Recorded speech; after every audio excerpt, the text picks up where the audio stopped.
Today we are going to start the last chapter of our April May syllabus belonging to the syllabus of 6th class, and that chapter of science is living organisms and its surroundings.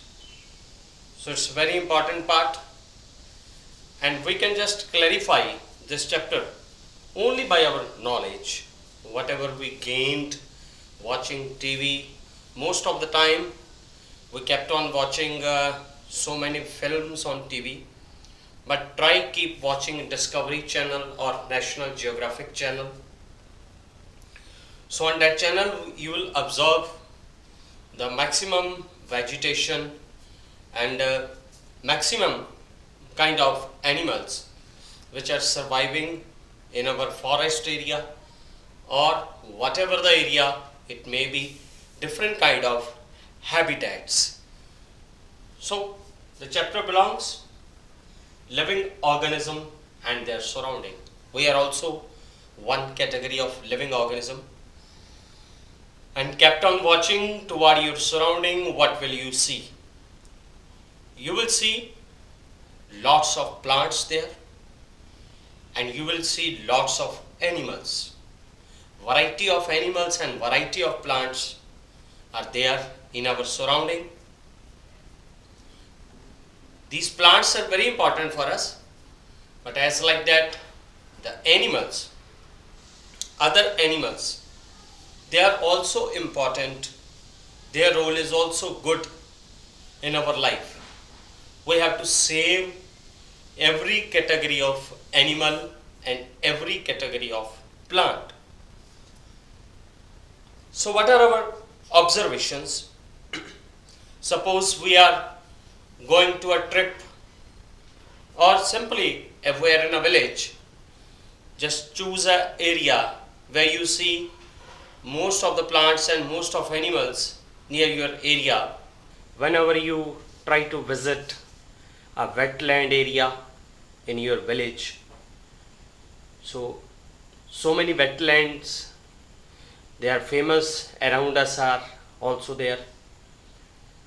So in our village, a community place where water is stored, that act as one of the wetland, commonly we know as chappad.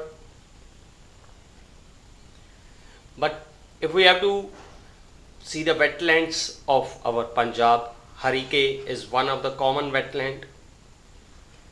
So try visit there and try whatever the vegetation there, and try what kind of organisms, what kind of animals are there. Sometime you have observed that some Siberian birds, they visit at that place every year, and they travel thousands of kilometers, more than thousands, to travel from their native place to here. And if you try to visit some of the hilly area, you can also observe about that. And without any going there, you can just observe so many kinds of places. You can observe that in your school library, so many books are there, so many magazines are there. So you can look at that, and you can get the observation whatever is in your surrounding. Now I am coming to the next topic, that is habitat and adaptation. So you can see habitat and adaptation. What is habitat? A place where an organism lived and where he spent his long life. That place is called its habitat. And what is adaptation? Adaptation, when we adjust ourselves in any kind of environment, in any kind of climate. Not only it's a matter of a human, it's a matter of another animals also. It's a matter in plants also. So Simplest definition I have given over here also. Habitat, a place where organism lives, that is called its habitat. And adaptation, capacity to adjust with every kind of surroundings, and whatever the climate it may be, what may the temperature conditions it may be, so that is called adaptation. So I have given a few of the habitats, and you can look over the organisms, look over the animals which are present in these habitats. So first of all I have written here, that is the forest.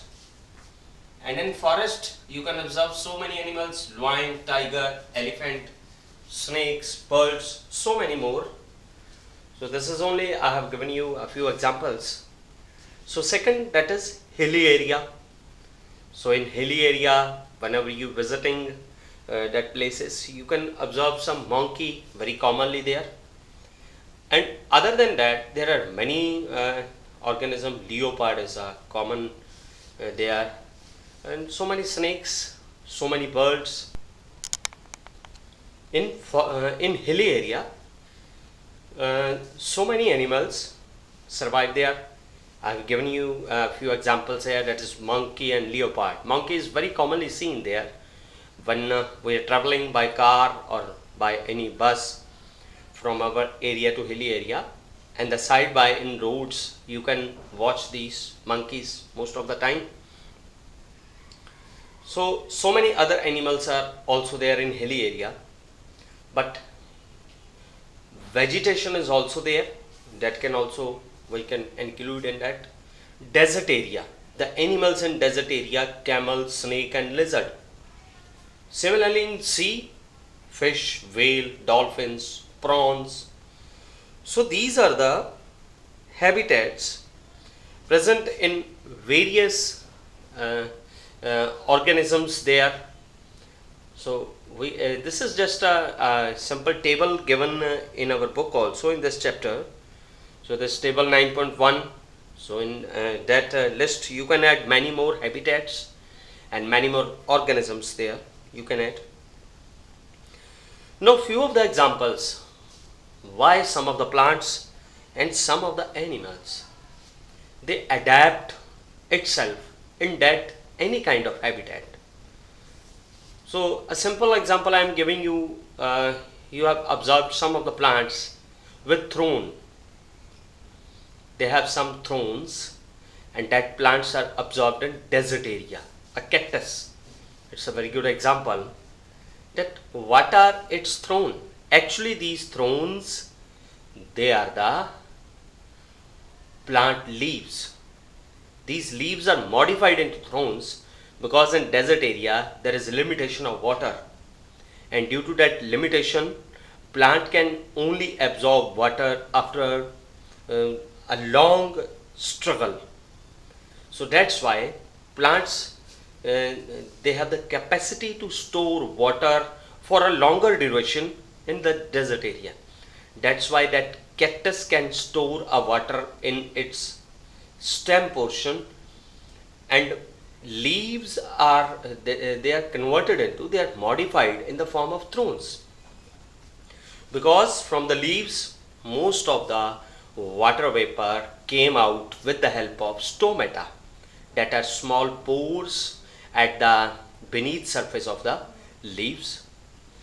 But in the case of cactus, that leaves are modified in the form of thorns, and by these thorns so much of water that kept stored in the cactus stem that will not lose easily.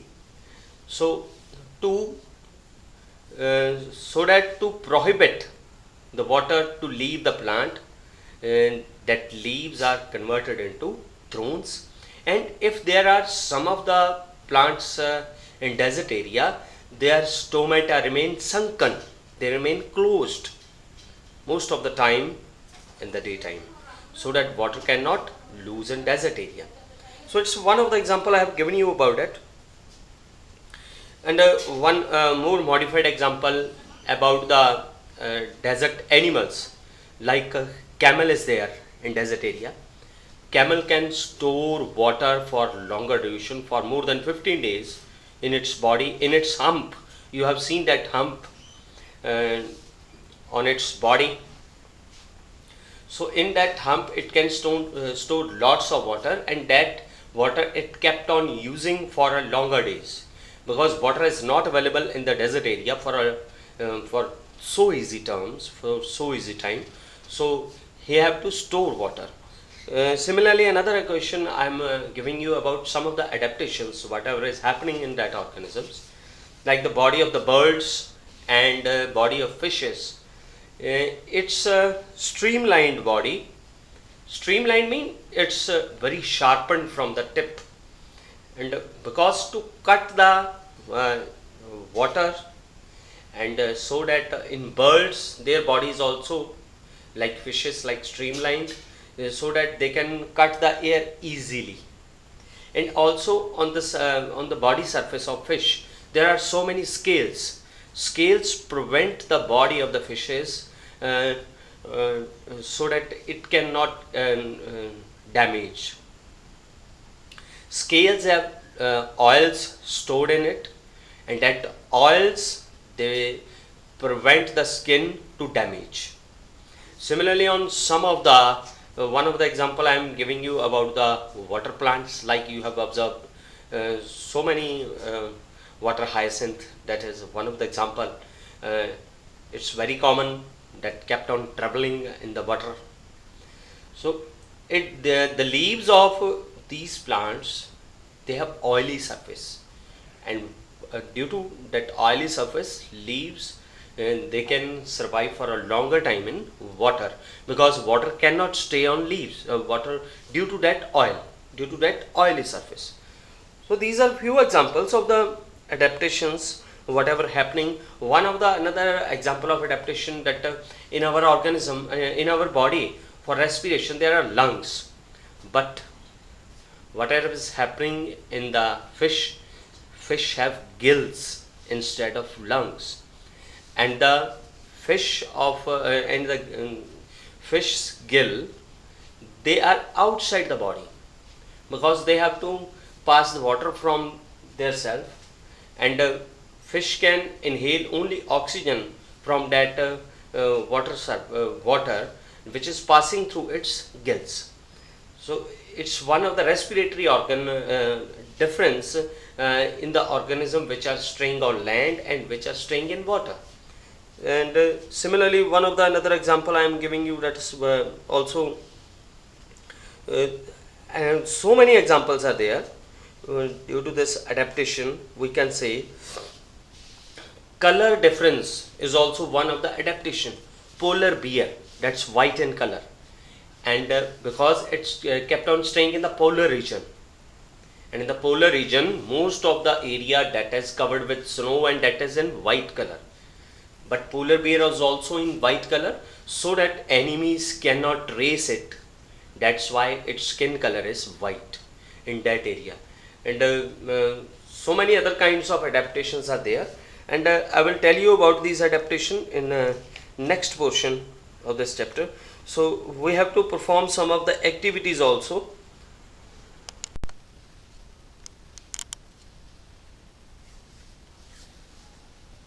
Now we have to perform one activity to check adaptation. So what we have to take for this activity, we have to take Moong pulses, some amount of Moong pulse. Then we have to take cotton, water is needed for that. What we have to do, we have to took uh, we have to divide that Moong pulses into three category. Put one amount in one piece of cotton, and that cotton that is soaked in water, and similarly another two with same condition. Only the difference develop when we are placing that Moong pulse that soaked in cotton. So one we have to kept in open in a room, and other uh, moong pulse soaked cotton, we have to place that in a dark almirah. And third, we have to place that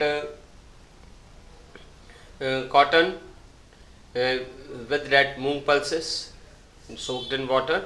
We have to place that in refrigerator and observe after few days. What we can observe that the moong seeds, they started germinated, but the germination can only be observed in that soaked cotton that is placed in open in the room. But that germination that is that not observed in a dark almirah and refrigerator. So this gives us idea that for adaptation organism have to struggle with its environment, and if the environment is not suitable, like you observed in dark almirah and refrigerator, seed germination cannot take place because seed can't get air or light in that condition. The seed is getting light and that water and that air only when the seeds were placed in open. So this gives us one of the idea of adaptation. And now regarding this, so many other examples are there, and we have to explain them one by one, and you will learn better. So now we are going to study about the journey through various habitats. So in this part we are going to study various kinds of habitats and what kind of adaptations are there. Adaptations observed in between various plants and in various animals. So that changes in their body structure that we are going to observe. About adaptation, I have already told you that it is the ability of the organism to adjust with the surroundings, whatever the harsh environment it may be. So first habitat which I am going to tell you, that is about the desert area. So at desert area you will observe majority of the plants which have thorns on their body. Watch, I have shown here a cactus plants. So there are more thorns on its body. Actually, what are these thorns? These are modified leaves, and whatever green color, that full matter you are observing, that is its stem part, and these thorns are modified leaves. And why are these in the form of thorns? I think I have already told you earlier on, again I am repeating this, because there is so much limitation of water in that area. Water is a limited amount in desert area, so that water can be preserved in their body, the leaves converted into thorns. Actually, what is the function of leaf? Leaves function is transpiration, mean leaf kept on losing water in the form of water vapor continuously during the process of photosynthesis. But in desert area there is so much limitation of water, and to protect water in its body, the leaves are modified into thorns, and these thorns they can sunken the stomata. So there are sunken stomata.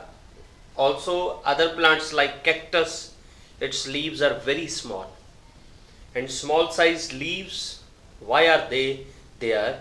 Because they want, desert area plants, they require the leaf as such in the structure that they cannot lose much of water from their body. So that's why they have sunken stomata, leaves are converted into thorns, or leaves are very small like in cactus.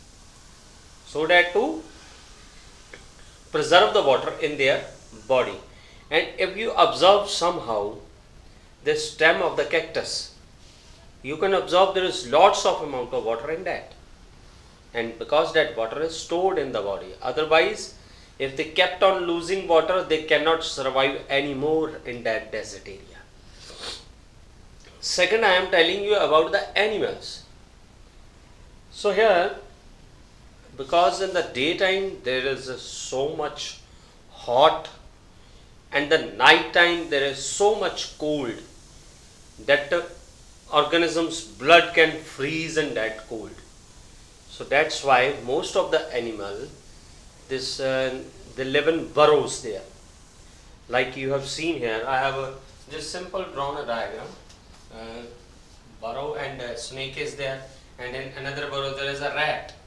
So these organisms, they stay in the burrows. So one more adaptation I am telling you regarding this desert area. You know about camel. I have already told you. Whatever is happening in camel stores water in its hump, and this stored water it can use for next 15 days, and that's how he is protecting water, he is preserving water in its area. So these are the several adaptations that are taking place in the desert area. So there are many more. One thing more I want to tell you, that the roots of desert plant, they are very deep in the soil. Why they are so deep? In search of water, because water is not available in the upper layers in the desert area. So roots have to travel a long distance downward to absorb water. That's why the roots are also very deep in that area. So this is all about the plants and animals in the desert area.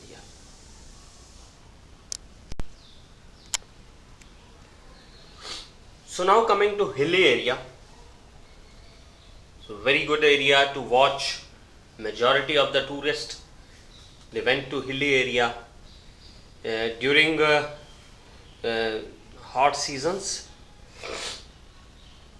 So now the days of June, most of the tourists, they visit the hilly area. So what is the adaptation of animals or trees observed over there? So hilly area, as we know, most of the time these areas they are filled with rain.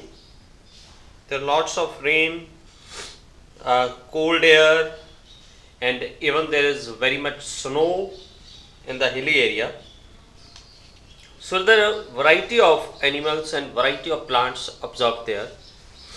So if you observe plants there, most of the plants, they are conical in shape. As you are able to see here in the diagram, most of the plants, they are conical in shape. Conical. And if we are going to lower hills, we can observe the pine tree. And if we are going to upper hills, there are deodar trees. And both the trees have lot more similarity. Their leaves are exactly like needles, and they have fruits kept on hanging on the branches. Most of the time you will observe that they have naked seeds, and sometimes these fruits they are used as ornamental purpose also. So these kept on rising, these kept on growing much height, and so many meters their height is. The height of the plants of hilly area, that is very good height than the plants on a plain area. So as we are going up in the hilly area, the plants kept on rising to upper heights. So many areas, many valleys are there, and in that valleys you can observe so many plants there, and its height is very good. And animals, variety of animals, they are watchable in hilly area like leopard, yak, goat. And if we are going to polar region, mean there is a full year snow is there. There we can observe polar bear also, and there are white leopard also, white tigers also. And what is the reason behind the color of the polar bear white in that snow covered area? The reason is one of the adaptation, that if the color of the polar bear is white, it gets protected from the enemies, because where he is traveling there is snow covered area. The snow covered area is also white, and polar bear's body's color is also white, so enemies cannot see him, so it gets protected from that organisms. So similarly, yak have white color skin in that snow covered area, but somehow in lower hills yak have black color also. Similarly, goat have white color in snow covered area, but if we are seeing the color of the goat here, that is white and black mix. And leopard is and tiger, they also follow the same pattern. And one another adaptation of these polar area organisms, that their skin is very fatty. And why the skin is very fatty? So that it can survive in so cold environment, and that so fatty skin that acts as one blanket which kept the inner heat inside and kept the outer cold outside. Then that heat and cold that cannot travel through that fatty skin. So that's why the organisms in hilly area and upper hills in snow covered area, their skin is that is so much fatty and so much thick also, and its skin is so much fluffy. There are so much hairs on its body, like a yak. Long hairs are there on its skin, and that hair structure kept on saving him from so much of cold. So these are few of the adaptations. One thing more, that some organisms like polar bear have to travel on the snow, and if we kept on traveling on the snow, we cannot travel so easily like polar bear. And what's there, similarly on the leopard and similarly on the polar bear, it's the feet of these organisms, they are covered with fur. There's lots of fur, and that kept on saving his feet from so much cold. So this is the variety of organisms and variety of plants we kept on watching as we are going from lower hills to upper hills. If you want to see the lower hill area, you can travel to that Chintapurni, Jawalaji, and to watch the upper hills, we can visit at Kullu Manali, Dalhousie, Mussoorie, and in that area we can watch Deodar tree. But if we are going to Jawalaji, Chintapurni, there we can see pine tree. We can see around so many fruits hanging on that trees. And one another thing, that in hilly areas most of the monkeys are there. That's one of their favorite environment. So many another organisms are there. So now we are going to study about next habitat. So now I am telling you about the grasslands. Very important areas. So where a variety of animals and plants are there.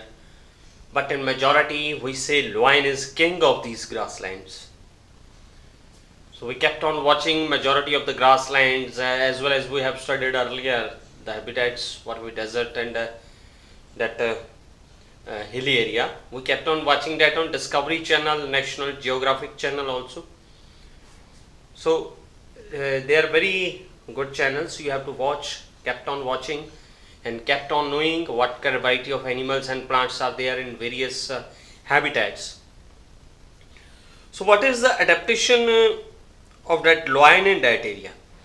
The skin color of loin that matches with the color of the soil in that area. So that's why it can hide itself very easily.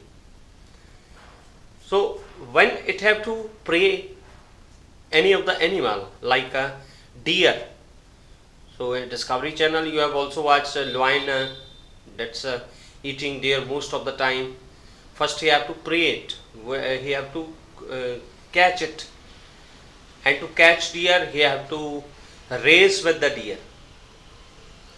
So what's happening? Deer's adaptation.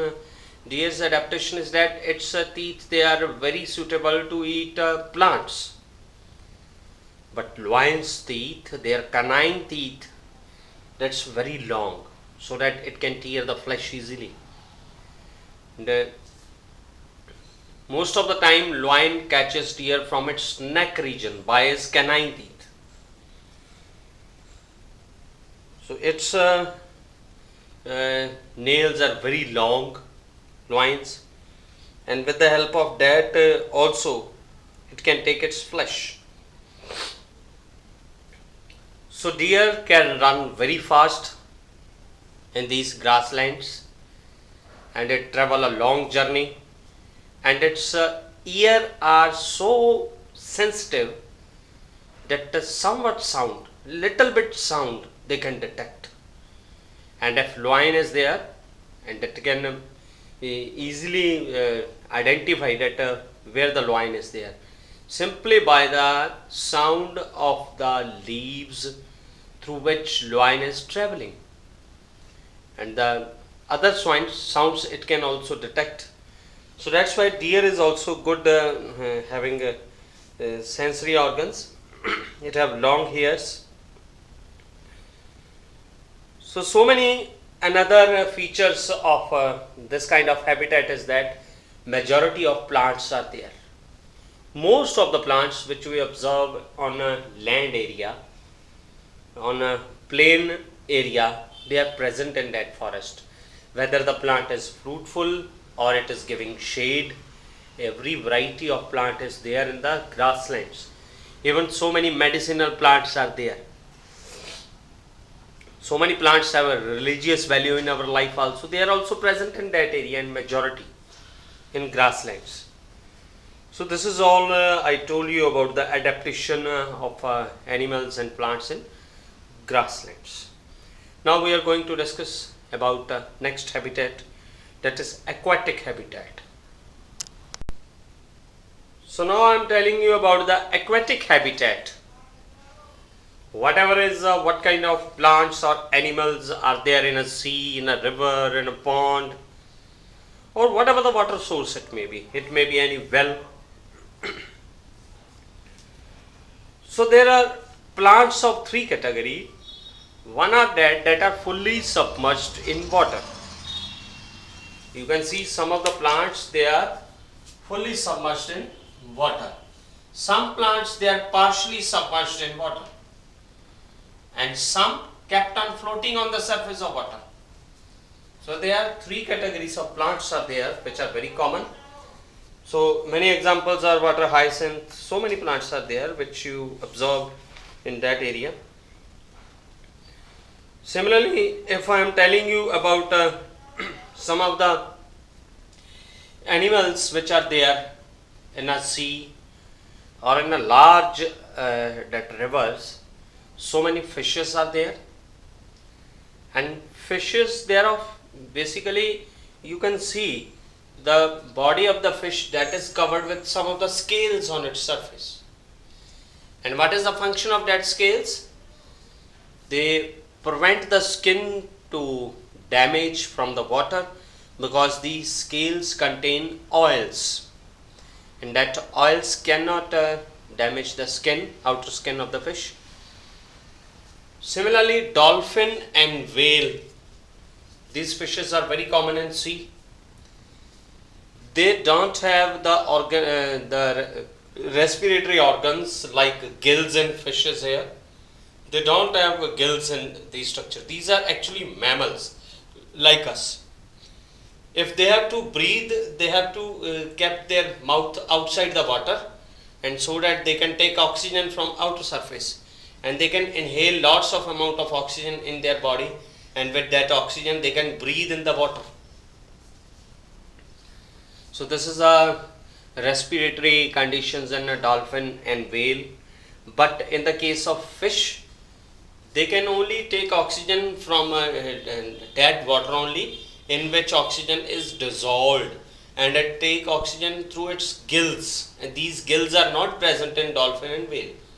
It's present in fish. All kinds of fish, they are surviving in sea. So many other organisms are there in the sea. You can see there is octopus, there is squid, and prawns. They are present in sea or another any water source, but the majority of these fishes, dolphin, whales, and prawn, octopus, they are present in sea, not in rivers. But in some of the rivers we can watch dolphin. And about the plants, I have told you that there are three kinds of plants there. One are that which are fully submerged in water, पूरी तरह डुबे होंदे पानी विच. Some are there which are partially submerged, and some are that which kept on floating on the water surface. You know about the frog. The frog, its initial condition, it's they are eggs. The eggs and sperm of that frog, they unite in water, and in water forms a tadpole, and that tadpole have gills, and that tadpole survive in water only. And after that, when tadpole converted into adult, it converted into a frog, and frog didn't have gills. So these are some of the characteristics, some of the habitats. This was journey of habitats, what was observing here. So you got knowledge about 4 kinds of habitats here. And now coming to the next point about the characteristics of living beings. So now I am telling you about the characteristics of living organisms. Few characteristics, they are very common. That only I am going to explain in this topic. This is the last ever topic of this chapter. So as you are observing, all living beings need food. Yes. Whether it's a plant or animal or any of the microorganism, any kind of animal, all need food. And that food is manufactured mostly in the plants by the process of photosynthesis. And from the plants, majority of animals, they took their food. So why living organisms need food? So that to get most of energy for the growth of its body and to protect its body from any of the diseases. Similarly, all living beings show growth. You have observed in the condition of human that our childhood, what was size of our body? Merely it will be 1 feet all around it. But when we went to adult age, our size grows to 5 feet, more than 5 feet. So this is the growth observed in our body. So this is not only the growth in our body parts also grow. And similarly in the case of plants, you know, from a single seed a full plant is developed, and that plant develops into a tree. So you know that growth from a single seed to tree. So this is a characteristics only of the living beings. This growth cannot take place in non-living. You cannot see growing any of the car in such size, for any other non-living substance. So next point is all living beings undergo respiration. Respire. That respiration takes place with some of the organs in their body. Like in human, there are lungs. A pair of lungs, they are present in our body. They took oxygen from surrounding and gives out carbon dioxide. And that oxygen is necessary for our cells. With that oxygen, our cells, they can oxidize the food. Similarly, gills are present majority in that organisms which are surviving in water, like fish and tadpole of a frog. So they have gills. Gills are not present in our body. If gills present in our body along with lungs, we can even survive in the water. That's not possible. So one another, that's moist skin. Frog can undergo respiration with its moist skin. That earthworm also, respiration with the help of moist skin. You can observe that a frog can survive in most of the wet soil. It kept on hiding. It kept itself hide in that. Similarly, buccal cavity. You have seen frog respire. You have seen its buccal cavity down, up, down, up, down, up. That the beneath surface of its mouth. That is, it's called buccal cavity. So frog can undergo respiration with the buccal cavity. Similarly, in many of the plants also undergo respiration for 24 hours. But for the daytime, plants have to photosynthesize also along with respiration. But respiration continue in its body, continue in the plants for 24 hours like us. And for respiration, what plants have? Plants have, they have some of the, its roots undergo respiration. Then there are some lenticels. Then its leaves, through which exchange of gases can take place.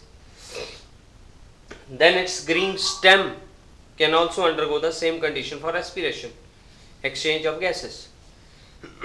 This is, I have told you about the respiration. So next is response to the stimuli. So you have observed in our body there are what is stimuli.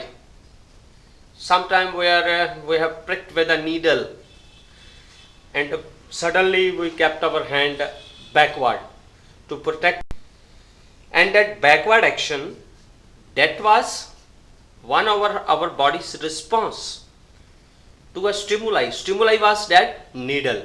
Similarly, when a dust particle tried to enter our eye, our eyelids suddenly close our eye. And that eyelids, how they close? They closed only by the action of our brain.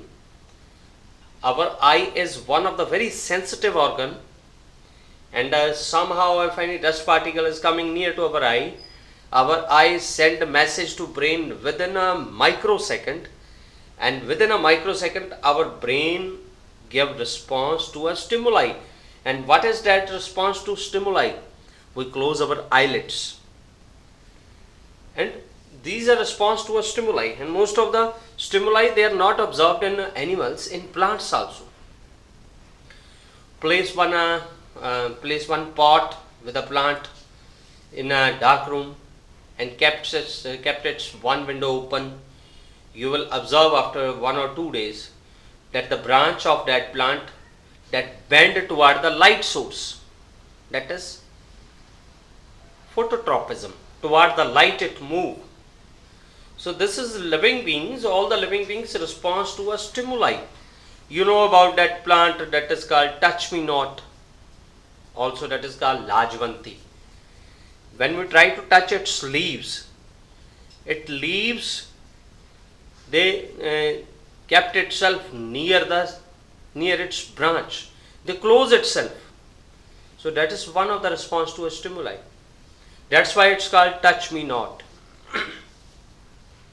Similarly, excretion is a common feature in most of the living organisms. Most of the living organisms, they excrete so many waste materials from their body. Like we excrete urine from our body, so that most of the nitrogenous waste they kept out of our body. So similarly, all living beings reproduce of its own kind, viviparous, oviparous. Oviparous, whom we say oviparous, egg-laying organisms, and viviparous, which give birth to child.